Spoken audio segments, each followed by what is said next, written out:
Assalamualaikum warahmatullahi wabarakatuh, and a very good morning to all. My name is Zachary Malik, and I'm here today on behalf of the Research Enterprise Department, or RED. We act as the Secretariat for the Digital Society Research Grant. I also have with me my boss, Norizan. I have with me my colleague Bawani, who will be presenting with me.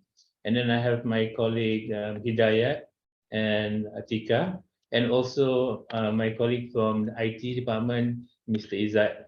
So we're here today to answer questions and introduce you to the research program. So today is the 18th of August. This is cycle 2 for 2022. And this is our 5th call for proposal for this program. So the program is not so old. We started in 2020, and this is the fifth cycle for the program. Next. These are the things we're going to look at today. We're going to spend about 40-50 minutes to present, and then we'll have the remainder to maybe answer some of your questions. And later today, I'll also be introducing to you our research sponsors for the program. If you have any questions of a technical nature, we will actually be forwarding those questions to the research sponsors. This will enable you to actually improve your proposals before you send them in. So if you feel that there are questions that you need to ask, please contact us, and we will forward on those questions so that they can form part of your deliberation in terms of improving your proposals. All right, next slide. I'm not sure how many of you are aware of MCMC. We're in the news fairly often. We're not so old, but we're not so young either. We started in 1998, and we were created by our Creation Act, which is the MCMC Act, or the Malaysian Communications and Multimedia Commission Act. This act actually tells us that we are a statutory body.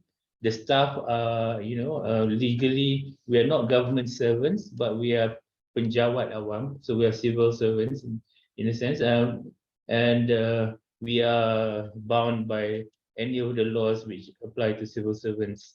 Our powers are in this act, and what we do, how we do it, is actually inside our other acts. So there are 5 there: the Communications and Multimedia Act, the Digital Signature Act, the Postal Services Act, and the Strategic Trade Act.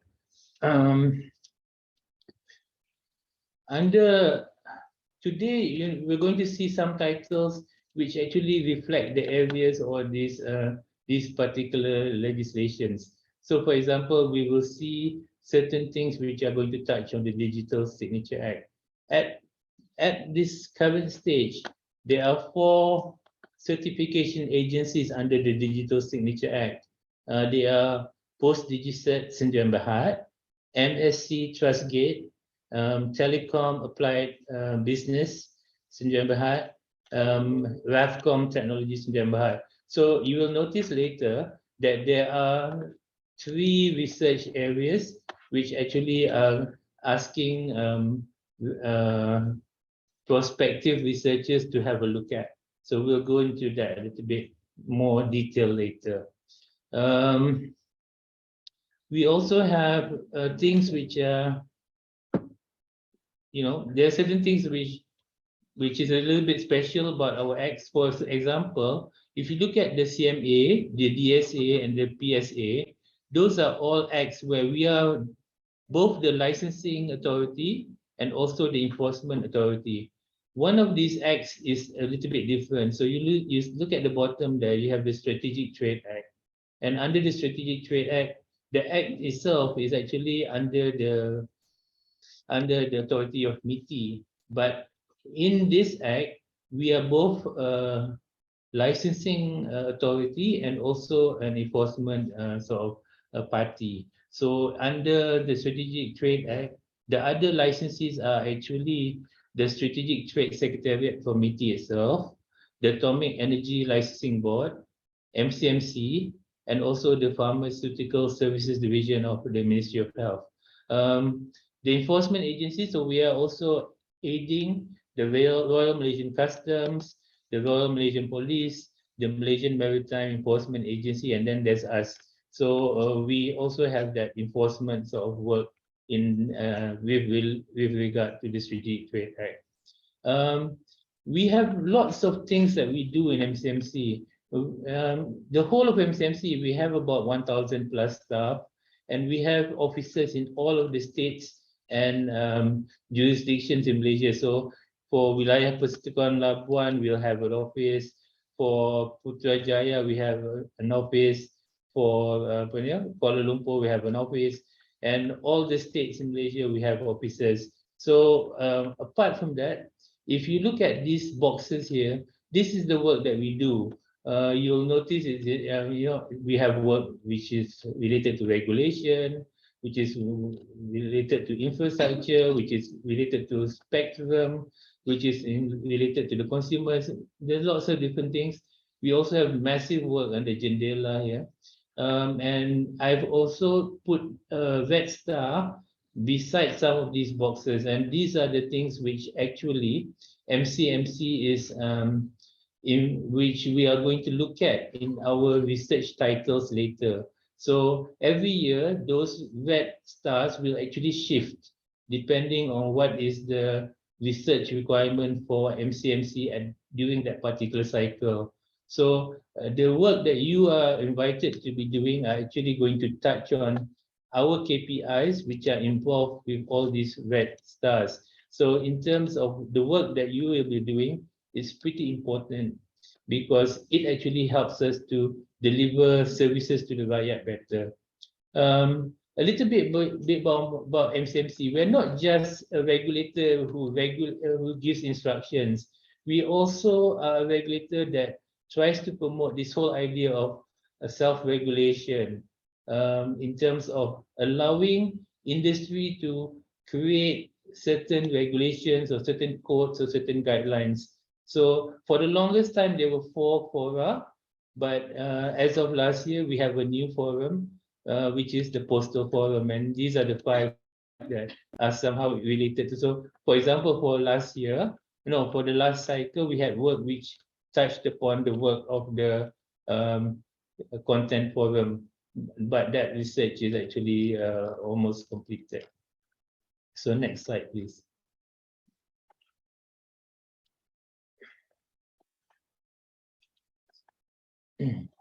So here again, a lot of what we do is actually touching upon what the country needs us to do and where we are heading as a country. So for example, if you look at My Digital, 70 to 80% of the KPIs are actually supported by MCMC.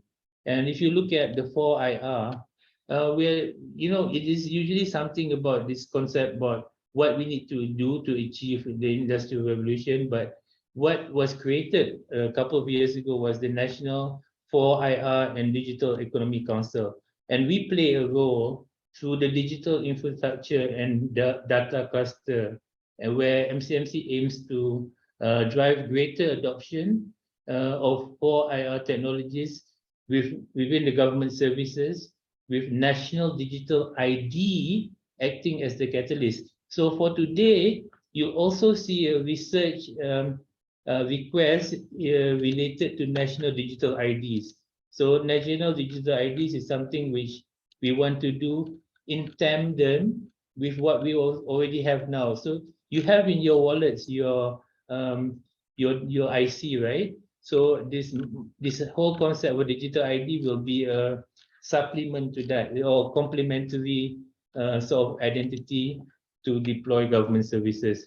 The other things we do are we're trying to help in terms of prioritizing investment on the basic infrastructure in the rural areas to enable the adoption of 4IR technology. So that's the work that's being done under the Jendela plan. We're also looking at ramping up development of digital infrastructure and data. And you know, RMK12 and budget 2022, you'll see things like Jendela, you see things like the Perantisiswa Keluarga Malaysia thing which is coming up. So if you have any family members who are now in university or are at that attached to any universities, the government is actually distributing free tabs for those students who are in the B20 and the M40 group. So depending on the whether or not you satisfy the criteria, that is something which students can look forward to.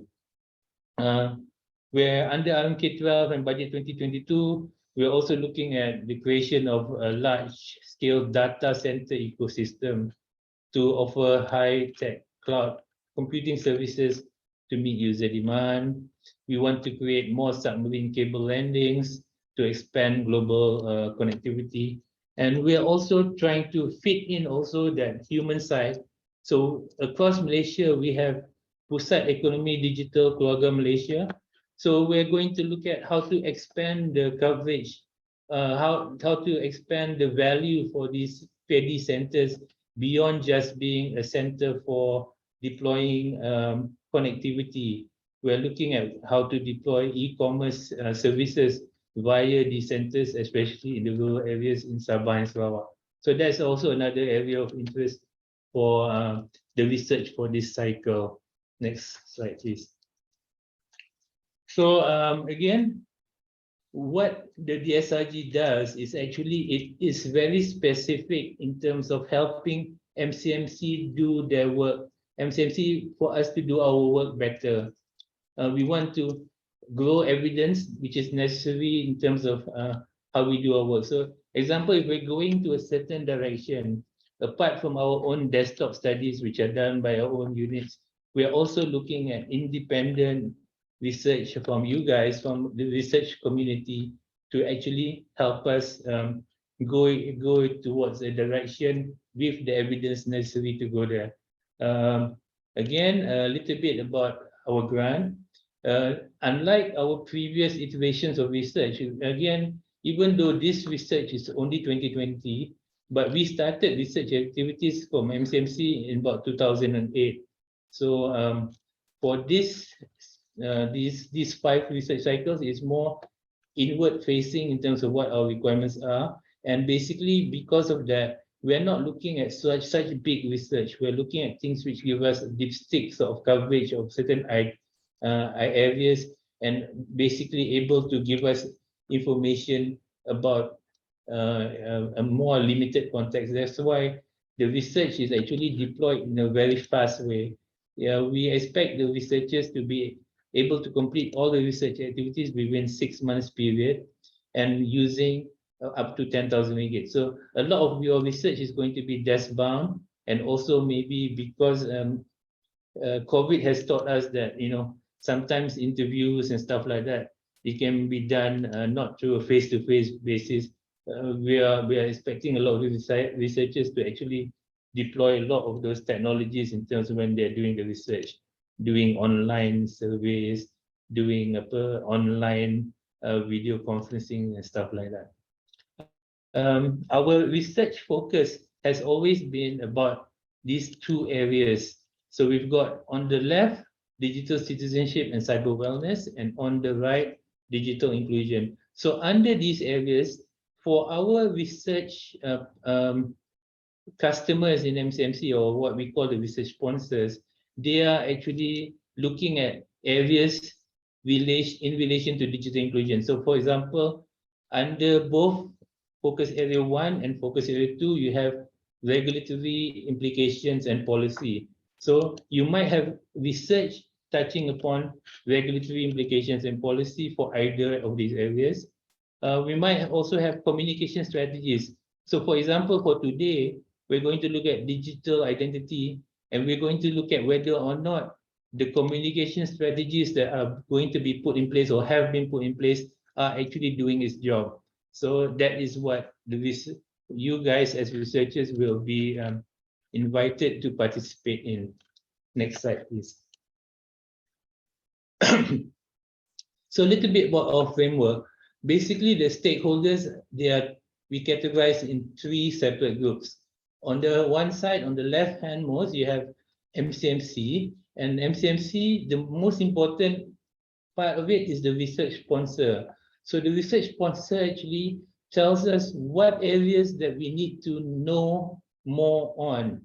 They are the ones who determine the list of research titles that you see here today. As a secretariat, we facilitate them. So RED, the team of 5 that I introduced earlier, we are the ones who actually help manage and monitor your research. But the technical expert on the subjects is really the research sponsor. In the middle, you have this lighter blue box, and this is the institutions of higher learning. So we are actually dealing with you, a research team. So the research team is basically the team leader and the members of the research. The money, once it is given, it is in your name, but it is parked with your research management center. So all the monies are actually, we are relying on the university to act as our sort of partner on the IHL side to actually ensure that your spending is in order, in accordance with your budgets and so on and so forth. And they will also be the ones who will be counter-signing your research reports. So they will be acknowledging that you have actually done it, and they also have a record of what you have done. And the most right box is basically the technical panel. So we have a governance structure in place in terms of how we select successful candidates or successful recipients for our grant.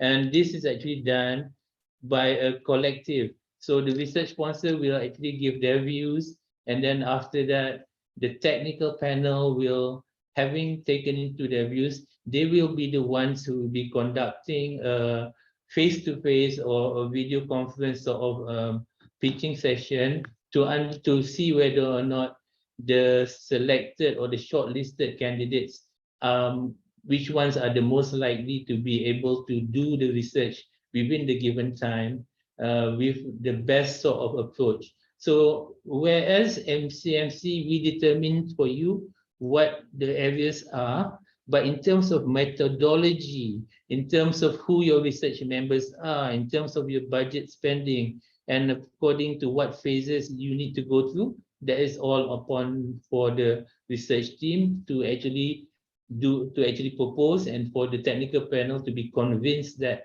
it is of a quality which actually is able to meet the deadlines necessary for the implementation and to a quality which is acceptable. Next slide, please. So we're very happy because on the one hand, we are going to feed all your research work as a loop back to the research sponsor, but also we want to build up the research fraternity too. We want to build the evidence base too for the benefit of not just MCMC, but for the research fraternity and also for the members of the public. So since 2008, we've had internal publication which is called Media Matters, and for the last 2, it's basically projects related to the DSRG, and you will be able to see your research reflected as a public document, but in a shortened form. So we keep the full research reports for ourselves. We might share sometimes if a ministry asks us, or some very important stakeholder that we are working with, we might share the whole document. But for members of the public, we are actually sharing the information via these 3 methods, which is one, the publication, which is the Media Matters. We have an ISBN. We are not a Scopus journal or something like that, but we are registered in terms of having an ISBN number. We also share certain selected topics or some of your research in a more in-depth sort of sharing via video conferencing method, via Communicate and MCMC. So sometimes even in a cycle, we might have 10 research projects, but certain research projects we share via the Communicate and MCMC session, which allows a more deliberated sort of insight into that research when you're facing the public. On the other hand, we also have a research symposia. So since 2008, it has been done on a mostly annual basis and mostly face-to-face. But the last 2 years, it has been via video conferencing, and we're happy to say that in our next session on the 30th of August is actually being very well received, and we're going to go back to a face-to-face. I think there are maybe 20, 30 seats left. We have about 150 seats. So if you would like to look at whether or not you can still register, we'll share the link with you later. Next slide, please. All right. So these are the list of 10 research projects that we have for this year. And we have on the one side, digital citizenship and cyber wellness. So the first one is about public awareness on our Check Your Label. So our research sponsor is actually from this department here, the Standards Development Department, and it is headed by Encik Abdul Karim Abdul Razak, and the liaison is going to be Mr. Technologist Zulhelmi. Encik Karim, are you here? Yes, I am, Zach. Yeah, you want to say hello? Just show your face, or you want to say something about your research? Hello all. Can you see me? Yeah, we can see you. All right. Okay. So looking forward to your submissions for this particular research title, and we are happy to provide further information and clarification should you have any of in regards to this particular topic. Thank you so much. Looking forward. Thank you, Karim. Guys, yeah. All right, and we have DCC2, which the head of department is Encik Hakim, and the liaison officer is Nadia Hazwani. I think maybe Nadia is here. Yeah, Nadia is here. Hi, Nadia. You want to say hello, or is Mr. Hakim here? Assalamualaikum, Zach. Haji Hakim couldn't be here today. Please. I'm the rep from Technology Development Department. So our department is responsible for the EMF related matters from the industry. So we are looking forward to get a research on public perception or gaps that we want to see from the public on EMF.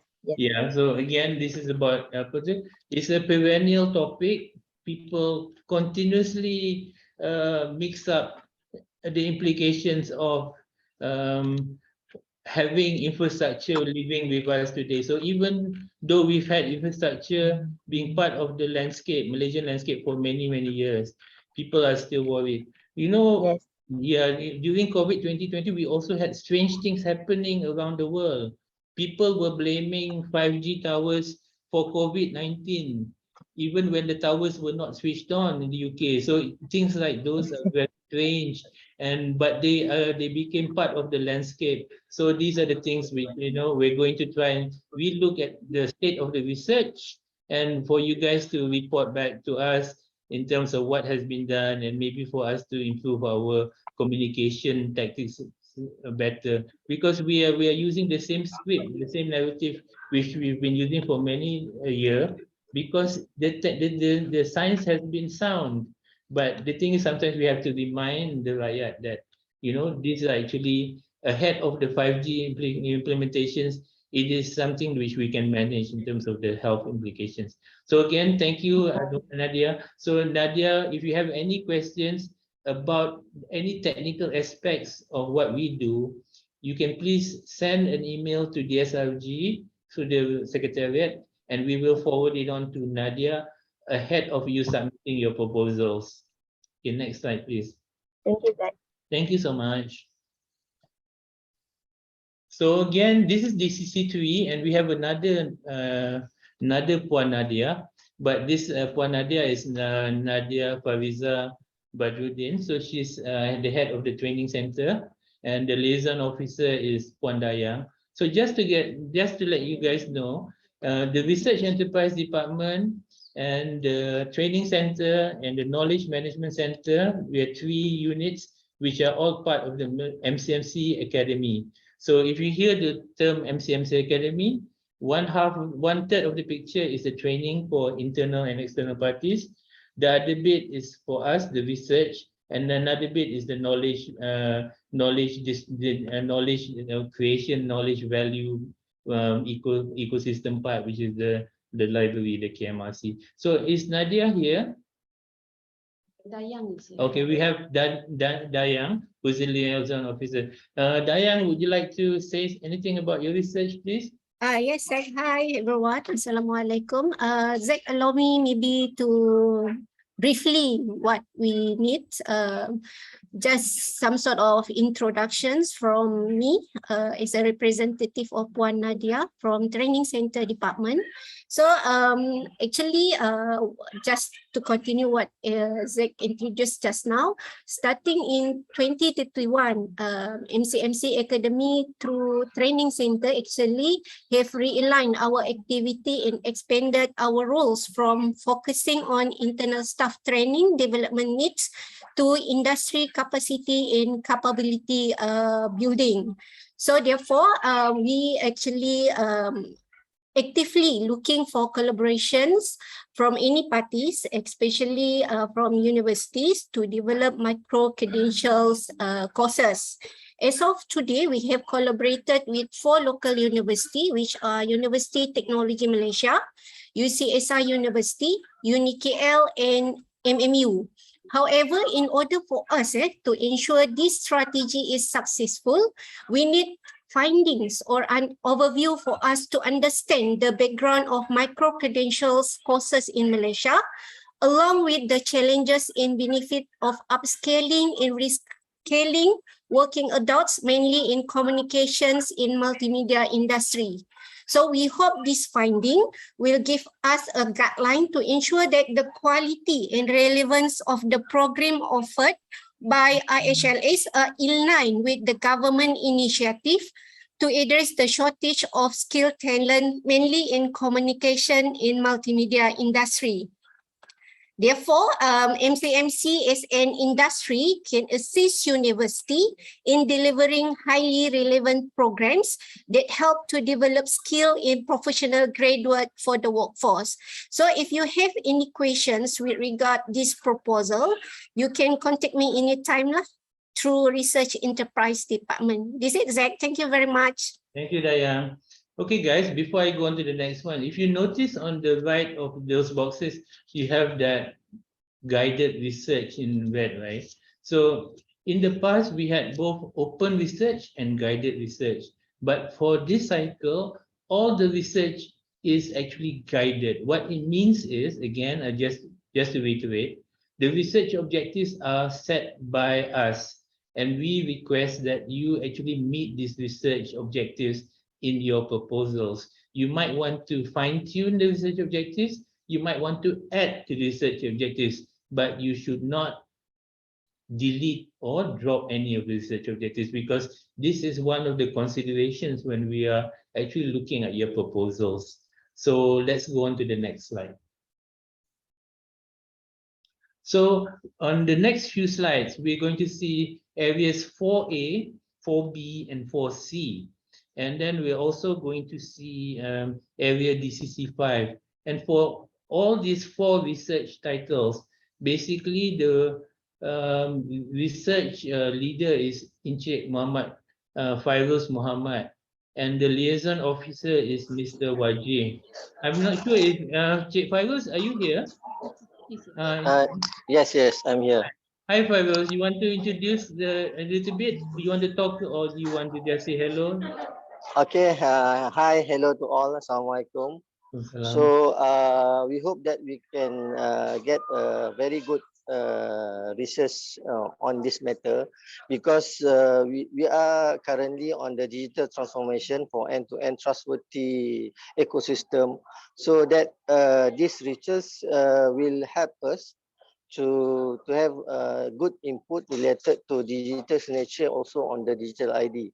Hopefully, it will be the interesting topic for you all to give us the good proposal. So we hope that we can have a good collaboration with all you guys. Okay, thanks. Thank you, Fairuz. Okay, so Encik Fairuz, his request is pretty end-to-end, yeah. So we have 4A here, we have 4B and 4C. They're all interrelated in a way. So basically, when we are inviting you to do your research is going to mean a lot in terms of how we are going to move forward. So we've done our own research work, but this is actually to have an independent party look at the same areas that we are looking at. So, it gives us more validity in terms of looking at something which is done to the proper methodology, using the proper research theories or the conceptual frameworks which are most suited to answering those research objectives. Because again, MCMC, we are not per se researchers, and we might not know what would be the best approaches in looking at the different research objectives which we have. So again, we have 6 months, and we think that a lot of the work is doable because a lot of it is going to be desk-bound research and with some elements of information seeking in terms of respondents and stuff like that. Again, the full information is in our guidelines. Yeah, you need to open the guidelines to actually look at the research context, the research aim that we're going to be requesting. And again, if that is not enough, don't worry. If you have any questions of a technical nature regarding the research objectives or the research context, do send us details of question, which we can forward back to Encik Fairuz and his team to actually look at. So maybe we can just go to the next slide. So this also, all these areas about where they are heading to. So it's all about certification authorities, right? So just now I introduced you to those 4 certification authorities in Malaysia. So whether or not those 4 certification authorities, what is the capacity like? Is it enough that we rely on them? Should the government now be thinking of having another certification authority owned by the government? What should the scope be of the work that they are doing? Should we do something to protect the place which are already existing right now? So these are the things which are important questions and very sort of complex things which might spur your interest to come on board. Again, the interest for a lot of researchers when they work on the research is actually working with us towards a certain goal which they can see. So it's not just research for research sake, ladies and gentlemen. It is actually research to assist us to go further in terms of our digital journey as a country. So again, I think very interesting titles, and it's a big. So they are. This year, Encik Fairuz is our biggest internal customer lah, in terms of having all these research areas. Last year it was our own training center. This cycle it is Encik Fairuz's team. So next slide, please. I'm not sure if my colleague Encik Tukifli, are you here? Yeah, he's here. Hi Tukifli, you want to say something or introduce yourself? Hi, Assalamualaikum. Good morning. Okay, basically I think ada tiga topik yang kita nak, our department are interested with. Basically I'm from the postal, courier and e-commerce division. The first topic yang nombor 8 ni is on carbon footprint. The idea is actually kita nak measure, kita nak tahu lah the end goal in mind. What we have end goal in mind is actually most developed countries are now dah start dia orang punya green initiative even in courier and postal industry. So what we want to know is whether before we move this, into ataupun the same direction yang diorang kan, we want to know, are we ready or do we have reasons to follow them? Macam carbon footprint kita ni macam mana? Is it high ke? Is it justified for us to go for the green initiative ke? Sebab green initiative pun dia requires a lot of investment, especially for the first few years tu. So kita nak ada some baseline ataupun base study dululah on the carbon footprint within the within Malaysia, focusing on online business. Online business ni dia falls under e-commerce lah indirectly. So cumanya kita nak lebih broad. Adakah consumption in terms of carbon footprint contribution tu at a high level ataupun dangerous level yang kita kena introducekan the green initiative, and how critical is it? Katakan kita punya green initiative tu kena buat quickly or immediately, then we have need to find other ways lah. There might be other follow up research after this, tapi for the first round ni mungkin kita buat on baseline dulu lah. Dan okay, dia ada two topics tu. Okay, dia ada two topics ni dia lebih specific sikit. The reason why kita pilih Pudo pick up and drop off services dekat Sabah dan Sarawak ni sebab kita nak measure. As you I think some of us are aware, kalau dekat Semenanjung Malaysia kita punya postal courier insyaAllah tak ada masalah, boleh sampai. Tapi our friends dekat Sabah Sarawak tu mungkin they have challenge in terms of accessibility to courier and postal service lah. So before kita proceed on identifying intervention yang sesuai untuk buat yang bantu kita punya colleague dekat sana, kita need to do some research, baseline research juga on the challenges, apa factor dan challenges kita yang di Sabah dan Sarawak punya rakyat hadapi in assessing ataupun in getting a proper courier and postal punya services. Pudo ni kalau in general, Pudo is another alternative kepada home delivery. Kalau you baca dia punya any research on Pudo ni, kita tak worry sangat on home delivery sebab especially in Semenanjung sebab alamat kita quite lengkap lah. Tapi dengan Sabah Sarawak ada challenges in terms of home address. So Pudo services ni, Pudo is a pick up and drop off point yang akan menjadi alternatif kepada home address ataupun permanent address. Macam rakyat boleh gunakan point Pudo point ni untuk jadikan alternatif home address for delivery ataupun untuk dia nak post barang lah. So basically kita nak tahu whether Pudo services ni can be implemented successfully dekat Sabah Sarawak untuk bantu extend the reach of courier services. Itu kita punya general idea of kita punya research lah. The research ni Sabah Sarawak tu is macam big area ni. I tak specifically minta kalau macam satu universiti ataupun satu researcher tu buat the whole Sarawak, tapi mungkin you can divide into areas ke apa semua supaya dia lebih mendalam, mungkin boleh fokus kepada kawasan luar bandar etc. yang memerlukan the service lah. And the service ruang lingkup research ni pun kita look at pusat ekonomi digital ataupun pusat internet MCMC. Dan research boleh fokus kepada area-area itu, macam mana kita boleh bantu provide the courier service accessibility within paddy community, pusat internet punya community. That will be lebih fokus punya area lah. That will be all. Kalau ada apa-apa, I will be the reference person for this initiative and boleh contact saya lah for more info. I think itu je. Thank you, Zach. Thank you. So again, key macam all the other gentlemen and ladies yang tadi talk to, they're all heads of departments. The actual research sponsor is actually the head of division. Tapi maybe you will be meeting the head of division when we do the kickoff or during the final stage of your research. But the person that is the on the ground person that you are going to actually liaise with is actually either the head of department or one of the liaison officers, depending on the team that they have at their disposal. So we can go on to the next slide. And I think that's a little bit taster of what our research is about for 2022 second cycle.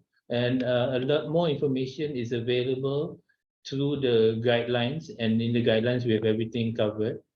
But again, if that is not sufficient, again, our doors are always open if you have technical questions that you want to ask. So for example, for Kifli's area, right?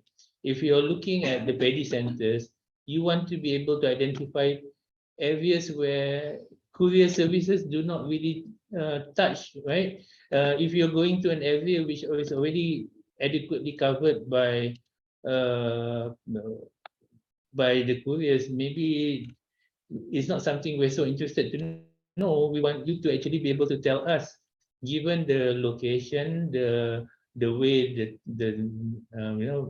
the services are available, those are the areas we want to learn more about, and whether or not having a Udo service co-located at the paddy would be something which would be good and beneficial for both sellers and also for the consumers. So on that note, that's a little bit for the introduction to the substantive in terms of the content section of the DSRG. I'm going to ask my colleague, Ms. Bhavani, to talk now a bit about the administrative portion of the DSRG to actually guide you in terms of submitting a good proposal which will heighten your chances of success.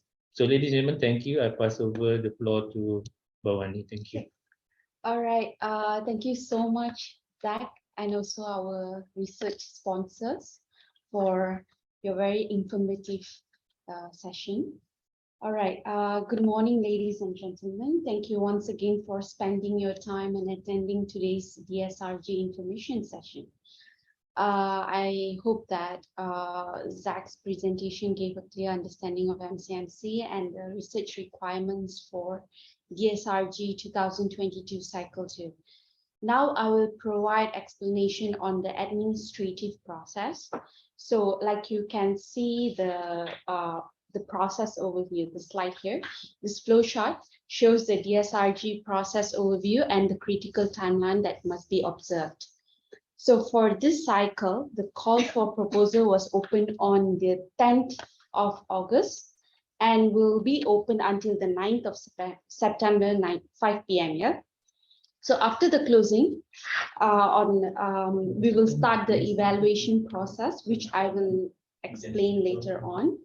And this evaluation process will begin after the closing, which is from the second week of September until the second week of October. After that, once the evaluation process is completed, the shortlisted researchers will be notified during the third week of October, and this is followed by the execution of LOA at the end of October. So this project is expected to commence during the first week of November. And please note that all these are tentative timelines and are subject to changes if necessary. So interested participants can visit the following links that we have put in the lower part of the slide and download the listed documents necessary for further understanding and proposal submission. Next slide, please. All right, to register your interest, first please visit the call for proposal page on the MCMC website and download the necessary documents for the proposal submission. And the interested participants are highly encouraged to actually read through and understand the DSRG guideline before drafting and submitting the proposal. This ensures that the proposals align with the cycle's research project requirements.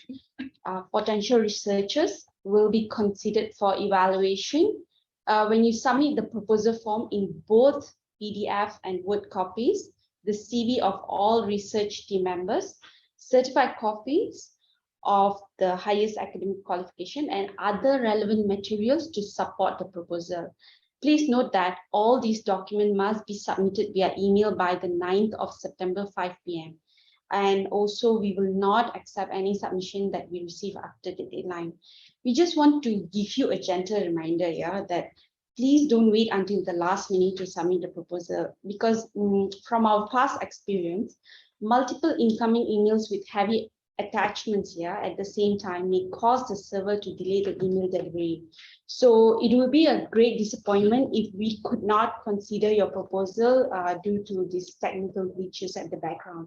So because we understand how much effort you put to create this proposal from scratch.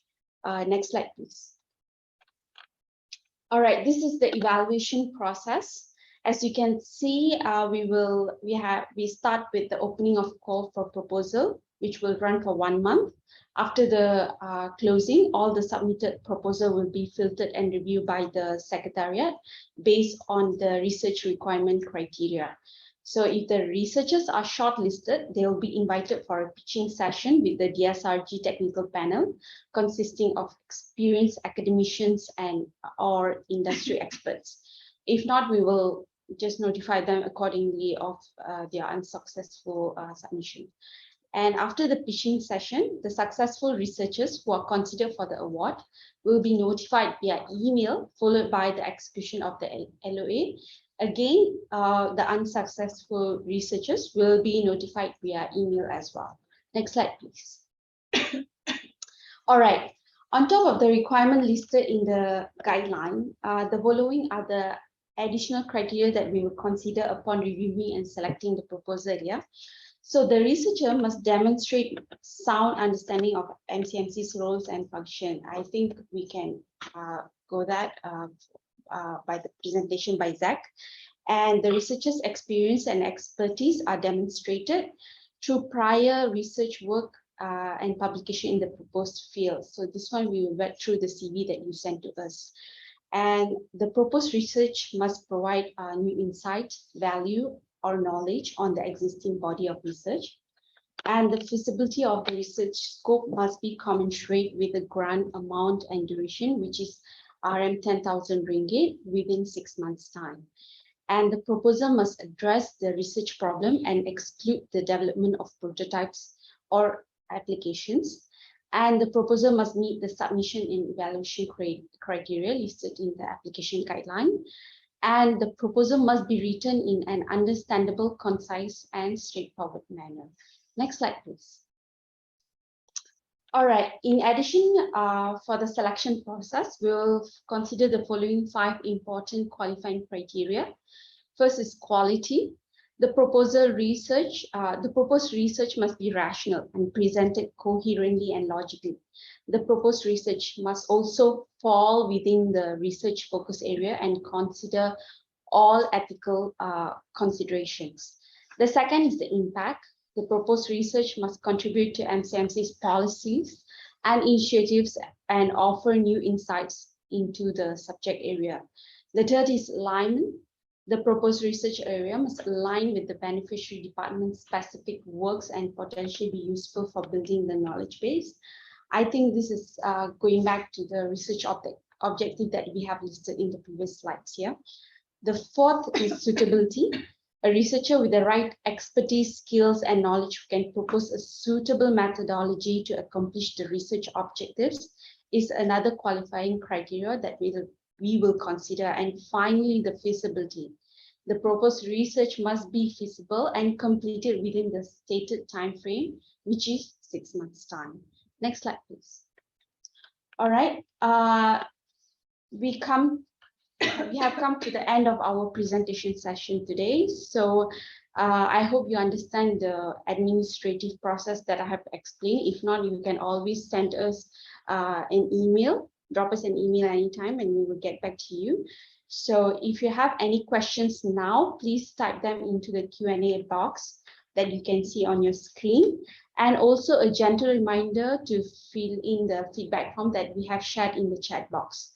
So thank you so much once again for spending time with us. And please note that this session is recorded and the video and the presentation deck will be uploaded to the MCMC website on the DSRG 2002 Cycle 2 page for your perusal.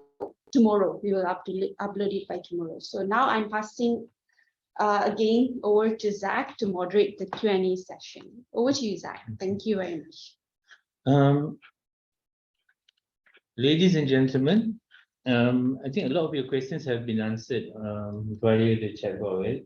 So if you have any other questions, maybe you can type them in so that I can have a look. But the ones that were asked earlier, they've been addressed, and I don't see any new ones. Again, We have two questions. where's the question box? I don't see a question. I see okay. All right. The question is, what is the success rate for grant applications? It depends. Again, you saw there are 10 topics. So depending on the research interest from the academic fraternity, there are certain titles which actually get lots of proposals, and certain titles which get less proposals. So sometimes it is good to actually do a sort of some sort of divination in terms of what would you think would the interest be in a given area. So typically it is all about the area which is involved. So there are some questions which are very much oversubscribed, and there's certain, for example, certain titles, they might get 5 or 6 proposals. But then again, the success rate doesn't really depend on the 5 or 6. It actually goes back to the criteria mentioned by Ms. Bawani earlier. You'll find that we have, even in the past, instead of deploy one research, we might see that there are 2 very good proposals, and we invite the researchers to actually look at different aspects of the same research. So again, I'm not so confident about giving you a percentage answer in terms of what is the success rate, because we've had, depending on the year and depending on the cycle, more and less applications. So I think for the whole of last year, I think we had about 200 plus applications. So from the 200, we are looking at, I don't know, 10 research projects. So the oversubscription is 10 times for that roughly 10 times the actual sought amount. So that is the success rate. The second question is, yes, I think I answered the question. Must your proposal address all the research objectives? The simple answer is yes. The thing is, we know that the number can be daunting, and what we are inviting you guys to actually do is actually suggest the right methodologies to be able to answer the 6 or 5 or 4 or 3 research objectives. It might be you're addressing it more, there's more resources which are distributed to addressing one RO over the other 2, for example, and we think that's fine. So it's up to you to shape your proposal to make it feasible. So if you find that your research interests coincide with one RO above all, maybe that's where you should be prioritizing your resources in terms of the proposal. So yes, our simple answer is we would like all the research objectives to be met to a greater or lesser extent, depending on what you view as the right mix to be. Anything else?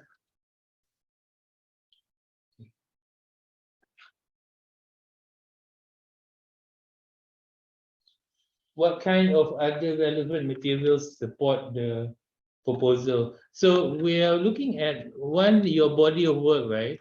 So if you have done similar research or an area which you are extending your research in a given area, we'd like to know that. And in terms of what are the things that you want to look at to build up your proposal, again, all those documents in terms of getting back to us and then asking us about what is our work really in relation to that given area. So the thing is, we're looking at 2 things. We're looking at what you can show that you have done, And also, if we want to look at certain reference documents which you want to, maybe you can just say that I'm looking at this as my basis for my proposal, then that's fine, just tell us. So the thing here, maybe I may not be able to answer your question now, but our door is always open in terms of send us the question in writing and we will try and answer it. It's either administrative or it's something to do with the content. We'll try and do that. But try and give us enough time. Yeah, we have remaining 3 weeks. So if you give it to us in the last few days, it might be difficult for us to answer in time. So if you do have questions, please send them to us. Now, I think we're done for today. This recording will be made available and our contact details are here. Please do call us. But before you leave, I would like to ask you a very big sort of favor. Again, can we go back to the QR code? So this QR code is basically a feedback form to allow us to do our work better. So if you could take a little bit of time, I think maybe about a few minutes to actually do that. If you could actually just scan this and then answer it, it'd be very, very helpful to us to improve it, because we do look at the results and we do try and take those things as improvement items. So one last question, which is